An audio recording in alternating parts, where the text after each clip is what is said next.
Praise the Lord. Shrimati Charles Cowman గారి రచనల నుండి ఎడారిలో సెలయేర్లు అను గ్రంథము నుండి అనుదిన ధ్యానములు. విశ్వాసమనున్నది అదృశ్యమైనవి ఉన్నవనుటకును రుజువునై ఉన్నది.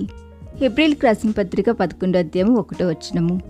నిజమైన విశ్వాసం ఎలాంటిదంటే పోస్ట్ బాక్సులో ఉత్తరాన్ని పడేసి ఇక దాని గురించి మర్చిపోవడం లాంటిది. ఆ ఉత్తరానికి జవాబు వస్తుందో రాదో అని మనసు పీకుతూ ఉంటే అది అపనమ్మకమే.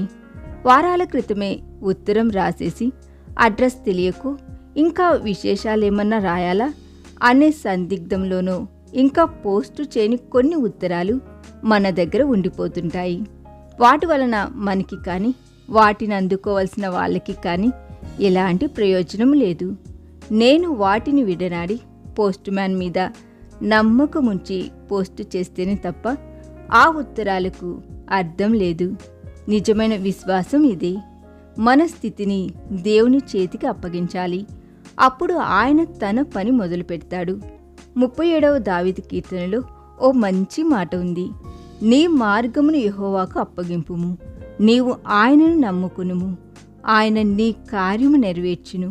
అంటే ఆయనను మనం నమ్ముకోనంత వరకు మన కార్యాన్ని నెరవేర్చడు. విశ్వాసం అంటే దేవుడు ప్రసాదించిన వాటిని స్వీకరించడమే. మనం నమ్మాలి, ఆయన చెంతకి చేరాలి, ఆయనకు అప్పగించాలి. అందుకుంటున్నప్పుడే గ్రహిస్తాము.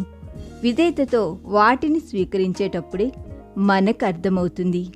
ఒక వృద్ధురాలు తన కుమారుడు పరిస్థితి గురించి బెంగతో కృషించిపోతూ ఉండగా ఒక భక్తుడు ఆమెకిలా రాశాడు. అతని గురించి అంత కంగారు పడతావెందుకు?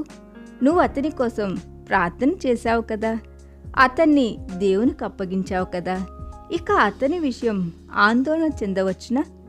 దేని విషయము చింతించకండి అనే దేవుని ఆజ్ఞ అవధులు లేనిది. మీ చింత యావత్తు ఆయన మీద వేయండి అనే మాట కూడా అలాంటిదే. మనం మోస్తున్న బరువును మరొకరి మీద వేసినప్పుడు అది ఇక మనల్ని బాధించదు కదా. కృపా సింహాసనం దగ్గర నుండి మన సమస్యల్ని వెనక్కి తెచ్చేసుకుంటే దాని అర్థం దేవుని ఎదుట మనమేమీ మిగల్చలేదనే కదా. నా మటుకు నేనైతే నా ప్రార్థనల గురించి ఒకే ఒక రుజువు కోసం చూస్తాను. హన్నాలాగా అంతా దేవునికి అప్పగించి లేచిన తర్వాత నా మనసులో ఇక ఏమీ ఆందోళన లేకుండా, నా హృదయంపై ఏమీ భారం లేకుండా ఉన్నట్టయితే నేను విశ్వాసంతో ప్రార్థన చేశానని తెలుసుకుంటాను. అలా కాక నా భారాన్ని నా వెంట వెనక్కి తెచ్చేసుకుంటే నేనెప్పటిదాకా చేసిన ప్రార్థన విశ్వాసరహితమని అర్థం చేసుకుంటాను. ఈ దిన ధ్యానము మనందరి ఆత్మీయ జీవితమునకు ఆశీర్వాదకరముగా ఉండునుగాక.